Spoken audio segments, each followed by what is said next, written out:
Our next segment is our Veterans Day observation. First, Dan Mead-Smith will introduce a video that features Admiral Tom Hayward. Then we will hear Seattle 4 veterans' thoughts on service. And in closing, Admiral Hayward will speak. This week, we are especially grateful for veterans everywhere. I watched the videotaping of veterans who were able to participate, and they were concise, articulate, and absolutely certain about what serving has meant in their lives. We are inspired, you will be inspired by their patriotism, and you all honor us by being Rotarians. So with no further ado, Dan Mead-Smith.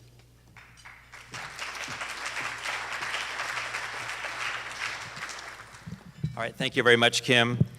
I appreciate the opportunity to be part of the Veterans Day program today as part of our recent Washington Policy Center annual dinner events that were held in Bellevue and Spokane recently that were attended by over 2,500 people. We honored our fellow Seattle 4 member, Admiral Tom Hayward, with our Champion of Freedom Award. One of our keynote speakers at our annual dinner in Spokane was former Secretary of Defense, General James Mattis. And here is what General Mattis said about our member Tom Hayward during his keynote speech. Admiral, you represent what all veterans in the room represent in terms of the goodness and commitment to our nation. And I just can't thank you enough for your example of moral leadership. His name alone is his passport to the trust of every sailor and Marine in the fleet. We knew we could always count on him and that he cared for us. So thank you very much, Admiral. This year's Champion of Freedom Award plaque reads, in grateful recognition of your 39 years of service in the U.S. Navy and your courageous leadership in protecting freedom and advancing market principles, thereby improving education in our great nation and around the world, presented at the Washington Policy Center annual dinner events.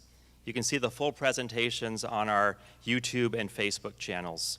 But no plaque can do justice to what there is to say about this remarkable man. So we assembled a few of our Seattle 4 members that he has impacted over the years to assist us, and I appreciate our club showing this video to all of you today.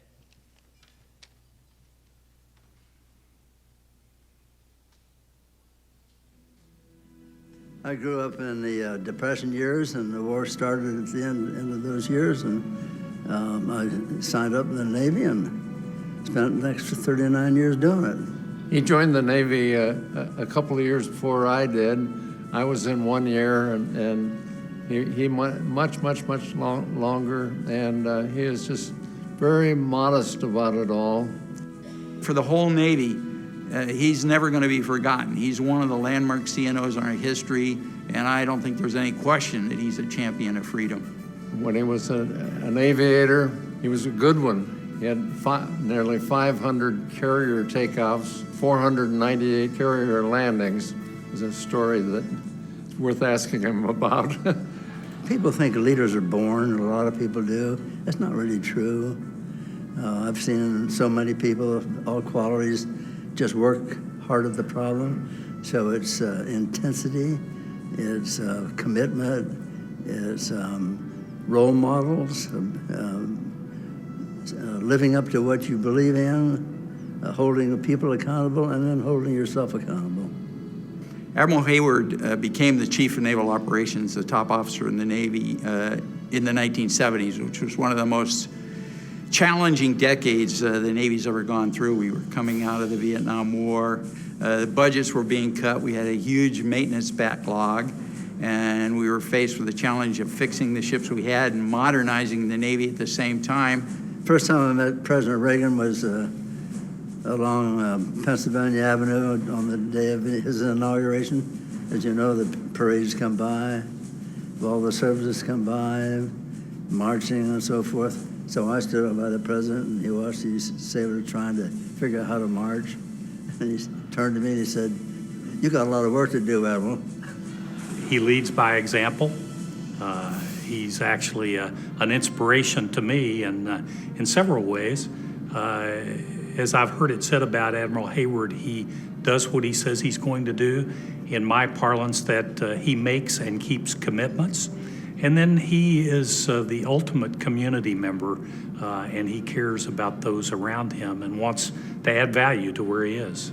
When Peace Trees Vietnam started, he was instrumental in getting the organization not only off the ground, but advice around where to go, how to go about it. His grasp is so clear, and his commitment is so strong to supporting particularly the children, their well-being, their education, through school, building their kindergarten and supporting children of landmine survivors. So 110,000 landmines and other kinds of bombs have been removed, and there have been a number of schools built as well as libraries, of which one is in his name. He's a tremendous friend to Peace Trees. He's a visionary to see that the impossible can become the possible. His days are full, and I would say by noon, he's done more than many Americans have done all day. Oh, he's definitely a champion of freedom, but he's also a champion of global education. So I couldn't imagine a more important person to receive this award than Admiral Tom Hayward. I think he's as fine a patriot as you find in this country. I'm very honored to have him as a friend. What makes the United States worth defending? 200 plus odd years of people sacrificing for us. The greatest form of government there is, ever has been, and we got to live up to it and uphold it, support it, give your life if necessary, commit yourself. That's my thesis.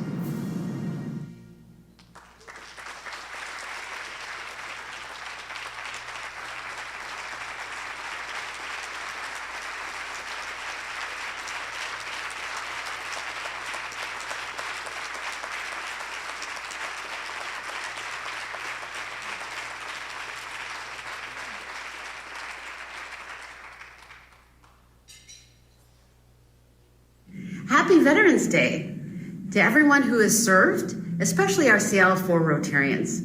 You are about to hear some amazing stories from those who served in the military, and they will share what that experience was like for them and what it means to who they are today. Away from Thank you. my experience in the military, and has served me very well in the business community, is my understanding of organization, leadership, and how to work in small teams as well as large teams. I think it's been very important for me as one of the few members of my company that were a veteran and had that kind of experience. So I feel it's been very valuable. As a young officer, I was given tremendous responsibility and leadership responsibility to design and build runways out of quicksand in Vietnam at Hue and in Chu Lai, and build hospitals, orphanages, hangars, and all this. And at the end of my Navy career, I was given the responsibility of designing an entire Navy base in Diego Garcia for the Navy. We worked for a guy named Admiral Rickover, and he made us toe the line, and the technical expertise was incredibly demanding. The other recollection is the terrific people we worked with and got to know, both our fellow officers enlisted and the wives. Level number one was to put other people and the mission ahead of myself. Service above self. That's probably why I love Rotary so much. Number two was what hard work really is. I thought I knew what hard work was. The military taught me hard work on a whole different level, and there is no quitting time. It's you work till the job or the mission is accomplished. Number three, the importance of leadership and teamwork. I believe that, but I saw it in action, and I could see the difference that real leadership, good leadership, and that true teamwork makes in getting the job done. And number four, and this may be even the most important, was that you cannot judge people based on how they look. You can't judge them based on where they're from. You can't judge them based on whether or not they even went to school. You judge them based on, as Martin Luther King said, the content of their character. When I went through officer candidate school, one of my challenges was negotiating the obstacle course.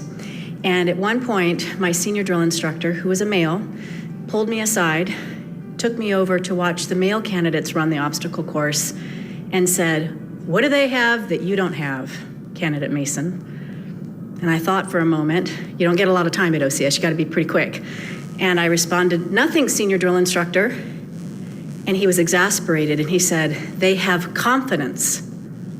And I will always remember that. In the short term, I got a lot out of the Navy. A sense of purpose and a sense of self-confidence. Just imagine being handed the keys by the captain to the ship and told to stand watch in the dark of night, or while I'm gone from the ship during the day, while it's moored at port. Gave me a tremendous sense of confidence at the young age of 23 years old. And then in the long term, and I didn't realize this until much later in life, a sense of humility. I was handed a division of about 25 signalmen and teletypers, not tasks that are relevant today in the U.S. Navy, and told to mold these men. And these men were from a very different part of the world than my privileged background. So it really gave me a sense of how to shape men into leaders.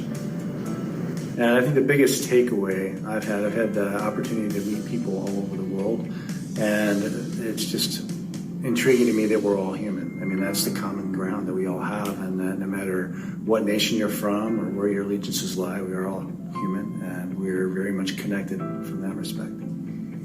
Number one thing I took away was to, number one, serve my country with honor, and number two, try to stay as physically responsible as possible. As you know, a staff sergeant is not a high-paid individual in the military. We serve honorably, but get paid rather lowly. So one of the reasons I got out after 12 years was so I could fully participate financially in the glory that is America. I have a lifelong interest in international affairs, and I have a commitment to lifelong service. Those are things that were honed in my time in the active Army. Leadership and the elements of leadership and how to lead people. And the second is camaraderie, how to work together with others. And what I took away was leadership. And that's defined by correcting in private, or chewing out in private, and praising in public. And that's what I've always done throughout my career and 25-year company. So the number one thing that I took away from my time in the service was service above self, and that there are certain things that you get to do as a young person, because my time was very limited in the Army, that kind of elevates your mindset, and you realize that there's other things out there than just being completely selfish. And I would say the biggest thing I got out of being a veteran in my life has to be the fact that you learn that you limit yourself, whether it's physically, whether it's through cooperation. It's something that you get broken into, whether it's basic training or some other kind of ability, or become a leader a little earlier in life. And we put limits on ourselves, and I feel like as a veteran, it broke that mold and allowed me to be a stronger foundation for who I am now.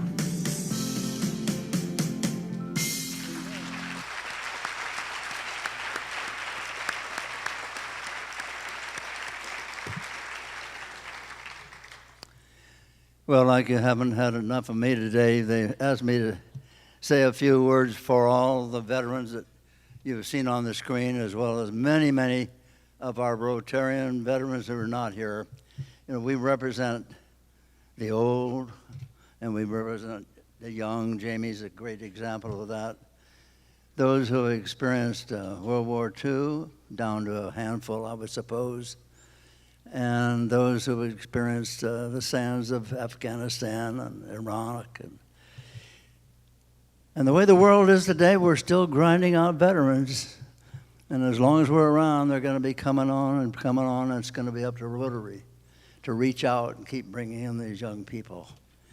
Because if you look at our own guidance on our four ways service to each other, that's what you're about, that's what the veterans are about, that's why they serve. I think that perhaps this year, more than any that I can remember, certainly this time of year, there have been more people who have taken their time to come up and say thank you for your service. This morning, I've already had 6 of you say thank you for your service. And of course, we appreciate that. It's a lot deeper than that, though. People who serve, just as you come in here to serve others, we consider it a privilege, an opportunity that we had that was a privilege to serve our country. We're proud of what we did. We're proud of our country. And the message that we need to take away from these kinds of days is that despite all the disturbance in the world and what's going on right now in Washington, this is a great country. It's a great country. And what you won't find about veterans is the flag goes by down the street, every veteran who can will stand as tall as they can with their hand over their heart. God bless America.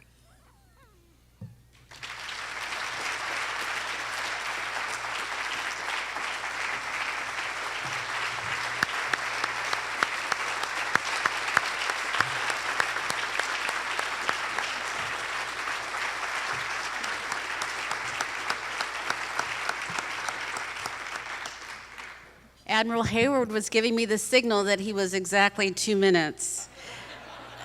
So, thanks to everyone who participated in our Veterans Day observation. A special thanks to Ken Grant, who created the video of our Rotary veterans. And would all of you stand? All the Rotary veterans, please stand. All of you, yes, yes.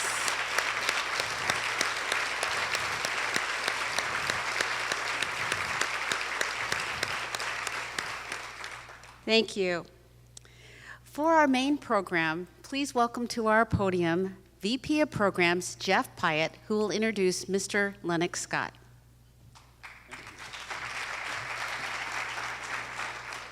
Lennox, I'm glad that you're following Admiral Hayward and not I. When former Seattle Rotarian Lennox Scott last spoke to Seattle 4 on November 11th, in November of 2011, he discussed the residential housing market and how it had bottomed out, and he predicted that it would work its way up in the price points. Turns out his predictions were 100% correct. Lennox Scott is completing his 40th year as CEO of John L. Scott Real Estate. When he became the CEO, they were just over 260 agents. Today, they have over 3,300 associate brokers, making John L. Scott one of the top 20 real estate brands in the nation. Lennox is recognized as the 26th most powerful person in residential real estate nationally from our little corner of the world. In his follow-up to his program from 8 years ago, Lennox will discuss the correction, the recovery, and what's next in the residential real estate market. Please welcome Lennox Scott.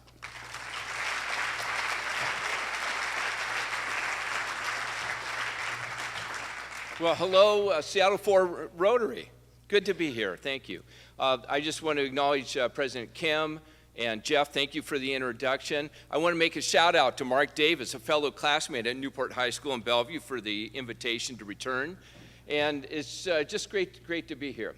As Jeff mentioned, I've been CEO for 40 years.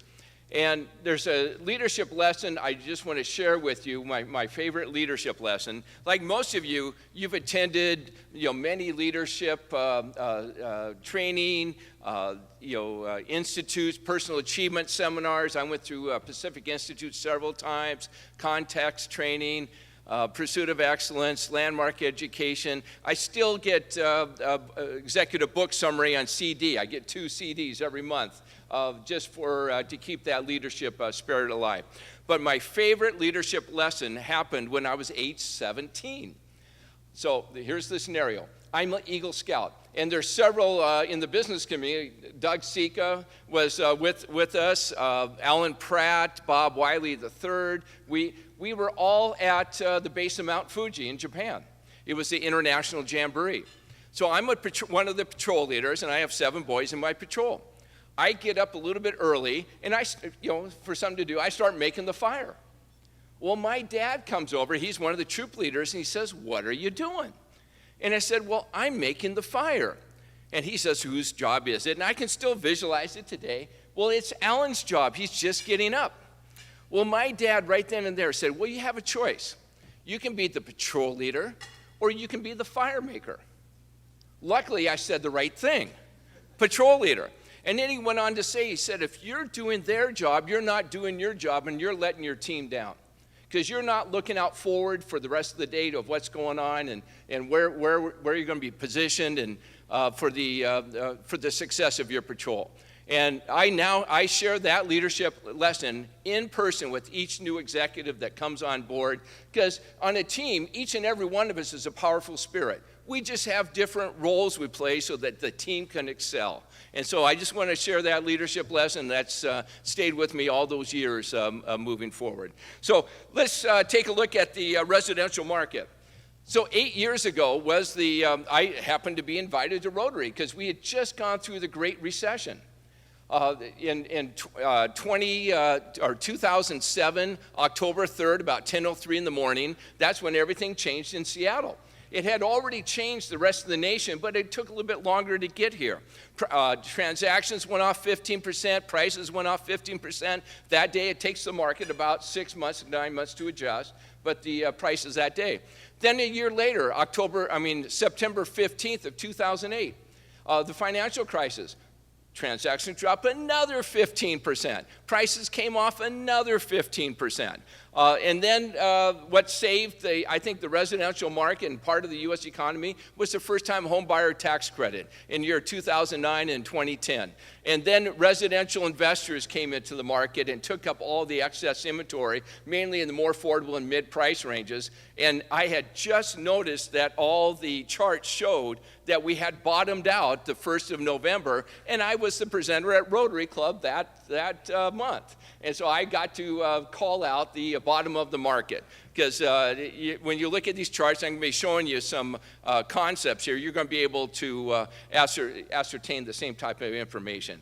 So that's when we called out the bottom. Since then, boy, it seems like we've had 2 decades worth of growth in one decade, doesn't it? You know, job growth, population growth, just the economy, everything's really been moving forward. But then there's also been another item. I call it Investor Nation. And Investor Nation isn't just for commercial real estate or apartments, but nowadays it's also for residential real estate in big numbers, bigger numbers than before. And that's taking up home ownership opportunities, taking product off the market, and also leading to the shortage, especially in the more affordable and mid-price ranges, where 75% of the transactions take place for that. Since the bottom of the market, back in 2011, the median home price in King County has gone up 2.3%. In Snohomish and Pierce County, it's over doubled, I should say. In Snohomish and Pierce County, the median home price has also over doubled at 2.2 times the median price back then. And Kitsap County is just up 1.8 times the median price, but they're catching up fast. Where price appreciations tend to moderated close into the job center of Seattle and Bellevue, it is exploding in Pierce County and Kitsap County right now for median home price appreciation. So I'm going to be showing you some indices that we look at, and the main concept behind these is the intensity. You know, what is the intensity within each industry? And right now, we're just talking degrees of hotness, right? Everything is so positive. It's just how hot is it? And it's the movement between how hot things are is what changes the intensity to the market. It's not an economic situation. As, for example, in the second half of last year, in 2018, there was an intensity adjustment. Many of you felt that, right? I believe. You know, sales came off 10%, prices came off 10%. Because we came from an extremely tense market back down to strong. So again, it's just degrees of hotness that took place and reset the market for this year. So let's take a look at the first item here. This is the for job growth. And you can see I put different levels of job growth. And right now we're back up to extremely strong. And that's 3% year over year job growth. This is for the whole central Puget Sound area. And we have different levels. It's very strong when job growth is in the 2% plus, strong at 1% plus, healthy in the single digits, and then I can't read the last one there, but you can see it. So right now, back in 2015 and 2016, we were at extremely strong job growth. It had come down to very strong, and it was heading down to strong, and then the new tax policy came in, and employment nationwide started skyrocketing and took us back up to extremely strong job growth. This is the #1 indicator to a strong real estate market is job growth. This is what I watch every month. I look for the job growth numbers and the intensity adjustments. So in 2018, we went off from 2016 from extremely strong down to very strong, and so you can see the gist of this particular item. The next chart. This is for home mortgage interest rates. Again, we have a scale. In the 3s, we consider them unbelievable on a historical level. I checked to see what they were back in 2007. They were at 6.5% interest rates. Now they're in the upper 3s. For interest rates, and our chief economist from the National Association of Realtors, Lawrence Yun, is predicting they'll stay in the 3s for the year ahead. And then if they go in the 4s, they're amazing, and the 5s are great, and 6 and above is good. There's never a bad interest rate. It's just whatever it is at the moment for that. But it's so just very favorable right now. So you can see the theme going on here of how great this market is. The next chart. This is sales activity intensity. And this is a John L. Scott term we use, sales activity intensity. I really no longer look at days on the market. Because after we did this research about 15 years ago, we found out most of the homes that do go under contract sell the first month. And average days on the market is averaging those that sell the first month with those that sell month, say 4, 5, and 6, and you get to average days on the market. Well, we flipped everything. We said, we don't focus in on average, we focus on getting a home sold. And so that's when we started looking at the sales activity intensity of home selling in the first 30 days. And in this market recently, it's been the first week or two, but we look at this figure to tell us the intensity. And I can predict pretty much appreciation growth based on the sales activity intensity, because when you get multiple offers, you get premium pricing. And premium pricing is 10 to 15% above market.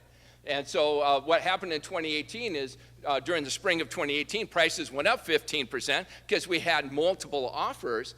But when those multiple offers went away, premium pricing came off because there wasn't the price support for premium pricing. So this was an intensity adjustment. It wasn't an economic adjustment. It was just intensity. And we have since made part of that back already for that. I put down extreme frenzy, and the next category is frenzy. Is that what it is? Okay, frenzy. Because it really depends on which geographical area we're in, which price range. In the more affordable and mid-price ranges, that's where you're going to be at the frenzy or extreme frenzy. And then we go out, as you go up the price points, it goes down to surge or strong or healthy situation. And I'll go over a couple of those price points here in a second. So my forecast and looking forward to next year, for the more affordable and mid-price ranges, that's where 75% of the transactions happen. In Seattle on the east side, I'm predicting in the spring a 6% price appreciation, just because of the shortage of supply as we enter the first of the year.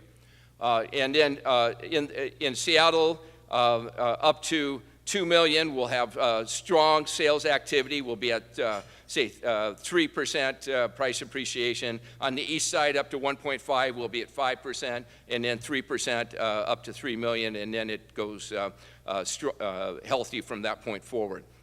In South King County, I'm predicting 8% appreciation. Snohomish County, 8%. Pierce County, 8%. Kitsap County, 8% in the more affordable and mid-price ranges. In those areas, it's up to 500,000 is where 75% of the sales activity takes place. We're already at 35% less inventory this day as compared to the same day a year ago, and now we're just ready to enter the winter cleanup of unsold inventory to hit the first of the year. And I'll show a chart on that just shortly. So there's positive price appreciation, and a couple of years ago, I would have been more bullish. Because at Extreme Frenzy a couple of years ago, I could easily predict prices were going up 10%.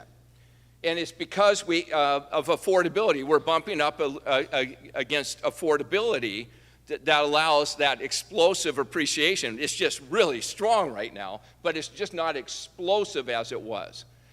Because we've already had such a run-up in price appreciation over a period of time, it doesn't mellow out. It's not quite as explosive. We have a shortage of supply, and 30 years ago, I made the statement, I've said it every year, prices will only go higher in the more affordable and mid-price ranges, and traffic will never get better. And that's so easily to predict because of our environmental challenges for development, growth management. All the multifamilies have been apartments for the last 15, 20 years. Now we're getting some ultra-luxury condominiums, but we're not getting workforce housing condominiums being built at this time. So that's causing that shortage for that. In the luxury market, this year was the best year ever for luxury property sales, for homes going under contract, but it was also the highest number of homes coming on the market. And there could be a few reasons for that. It mainly happened in the first part of the year. We had a much higher number of luxury properties come on the market than the previous years. And I believe the reason is, there's a couple of reasons. People wanted to jump ahead of the market, because the big prime time for luxury properties is March through September, with 2 fringe months of February and October. So we had people jumping forward in that. But also we have the state excise taxes almost doubling. And so sellers were looking at that to bring their home on early. And then we had the SALT, federal income tax, the SALT calculations where individuals were bringing their home on the market, because that was the first taste of actually paying things. And then, of course, we have this election year coming up. The last chart, I believe, this is month's supply of unsold inventory. So you can see I did put, we have extreme shortage, severe shortage, as I put in there, because it just depends on location. The more affordable and mid-price ranges, the shorter the inventory, the higher prices go up, and then you work your way up the price points. But you can see I have many different levels of unsold inventory. So when do you think the best time to sell a home is? This is a trick question. It's when it's right for you as an individual seller. Okay, because here's the concept. You buy and sell within same market timing. So you buy and sell in the fall, or you buy and sell in the spring a little bit higher. It's about 60% of the time you're sitting with same net seller asset equity, because if you buy and sell within same market timing. So it just depends on the situations, where you're going to, which markets, things like that. For buying, if you're challenged in buying because of multiple offers, the late summer, fall is your best time, because the number of buyers, the number of listings, there's more new listings than homes going under contract in the summer, so the unsold inventory goes to a peak around August. But over the winter time, the winter cleanup, there's more homes going under contract than new listings. And then you have the winter cleanup of sellers taking their home off the market or expiring out, and then they reposition after the first of the year. You're at the lowest point of unsold inventory the first of the year. So that sweet spot, if you're in a challenged situation, would be for the August, September, October, because there's still really great selection. Or if you need a home for sale contingency, you might be able to get one in at that time in the market, versus the spring that's just so off the charts every year for that. Okay, next one here. So this is the 6 phases to the yearly housing cycle. Anybody see a trend? This is 5 years worth of data. And we see a trend there? Okay, it happens the same way every year. is so predictable, the residential housing market. This is for when I averaged when resale listings come on the market on a monthly basis. So we're just into the winter cleanup right now. We know the first of the year is the New Year kickoff. Holiday buyers come out of the woodwork, but the lowest point of unsold inventory, the number of listings coming on the market is not strong, so you get extra focus on each individual listing. The percent of homes that sell within the first 30 days jumps 15 points on a 100 scale January versus probably October, November, December, sometimes September. Because of all that focus goes on to that limited new inventory, especially in the more affordable and mid-price ranges where we're sold out. Because in Pierce County, Kitsap County, we're already at extreme frenzy, so we're virtually sold out. Every home should be sold in today's market unless the house is really challenged or the seller isn't capable to price it correctly to be able to get it sold for that. So that's why I'm able to make these predictions I'm making. I'm trying to take you through the charts that this is a predictable situation. The spring market is March, April, and then you get into May when the families with kids come in the market and just the weather. That's when the luxury market comes back big time, late February for the season, over the summer season. So hopefully this is helpful to information to be able to tell what's taking place there. So this is, we'll go to the next slide. I have to push. There we go. Is there one more slide? Okay. Okay, yes. Okay, 2020 forecast. So 2020 forecast. Obviously, you're hearing me predict it's going to be another great year in real estate because of job growth, interest rates. We're just humming here as an economy. Also, I wanted to talk about the potential for a 2020, the 10-year cycle. Real estate goes in a 10-year cycle. It follows the economic cycle of the nation. And this time we think it's going to be a 12-year cycle just because of the job growth happening, low rates for that. My look out ahead, it can be all over the place. I'm not an economist. It's just my perception in business. If things go to the right, we'll have a great market through probably 2023 and have an adjustment at that time. And then you'll probably go to the left. And then the business community doesn't like change. They want predictability, and then we'll see what happens at that point. So whatever, or it'll go the other way. So, but there will be an intensity adjustment. Will be the last area into, if there's any backdraft for the world recession or we get into a national recession, we'll be the last one in. This will be an adjustment for us, not a correction. It'll be like 1990 and like year 2000 type of adjustment. Takes 6 months for the market to readjust itself, and then we start the next 10-year cycle. Prices generally go up 30% every 10 years on average. They would have gone up more now because we went way below market and then went way back up. But prices will go up about 30%. In the next decade, so that's how it's positioned. I do not believe it'll be like 1980s or 2007, 8, 9, 10 type correction. It'll be in an adjustment situation in taking a look at that. Other than that, it's pretty exciting in residential real estate. So I guess we're going to open up to some questions. Yeah, thank you.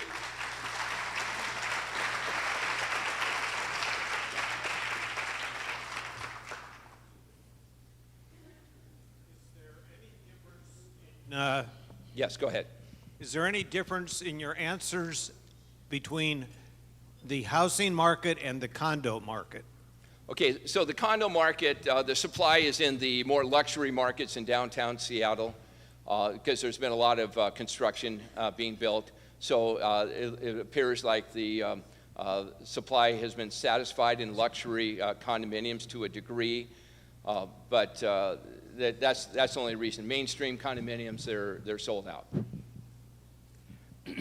Well, first of all, thank you for being here.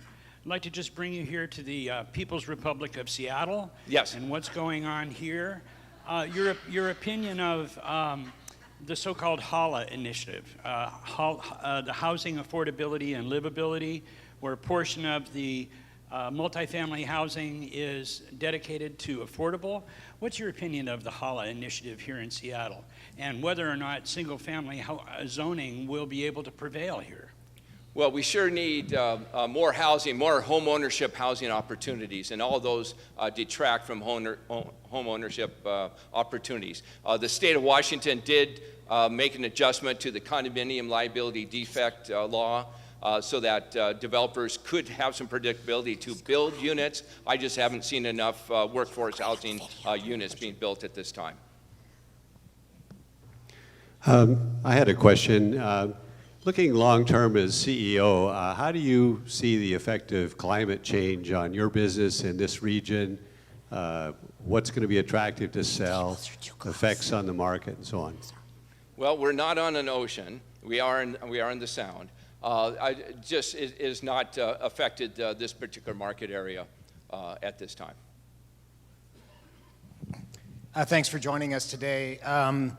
In the middle of Cloud City and Technology Hub, you've survived the digital transformation fairly well. Any additional comments on the impact of Zillow, Redfin, and how that's either disrupted or complemented your work? Great, thank you. I actually spoke to Seattle 4 Rotary in 1996 about the internet world. I kind of woke up, maybe it was 95, woke up the business community. You better get on it moving forward. So while everything continues to change with technology, the core of our business has remained the same, and that's the trusted relationship of a highly competent professional. 80% of our business still is repeat and referral business from the people we know. All the technology, all the other competitors out there, they have their business plan, we have ours, we focus in on our clients and grow our client base is what we're doing. Nothing has changed within our industry at all. Just everything around increased the speed. And we've adopted everything. We also have a statement. 100% of our business, I'm just being master of the obvious, 100% of our business comes from a recent personal engagement, either in person, by voice, note, social media, whatever it is. So that has not changed whatsoever. Talk to us about how you would approach transit-oriented development in the area here. Be more specific for me. Where? I'm from Bellevue.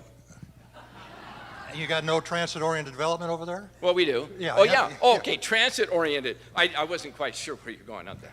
Okay. Yes, transportation. Yeah, they're increasing the zoning around each station, which they should. I think that's just being smart growth. Very exciting. That's going to be a big help for affordability, to be able to get to the job centers from the outlining areas. It's going to take us a while. Maybe we should double our effort and speed it up because we had double the growth. But that's it. Okay, one more question. Okay. People say just look at San Francisco if we think that our prices can't go higher. What indicators do you look at to see where Seattle will peak down the road? What do you look at? Well, it's the out-of-area people that are bringing in all this money out of California, the job growth, the high-paying jobs, dual income that are allowing for this. With interest rates popping down by 50% since 2007, that allowed for to absorb the appreciation growth. Every time interest rates go up or down a point, that's 10% in purchase power. So by rates coming down, that allowed us to absorb some of it. But the rest is just by population gain of absorbing that. Great. Well, thank you so much for having me here today.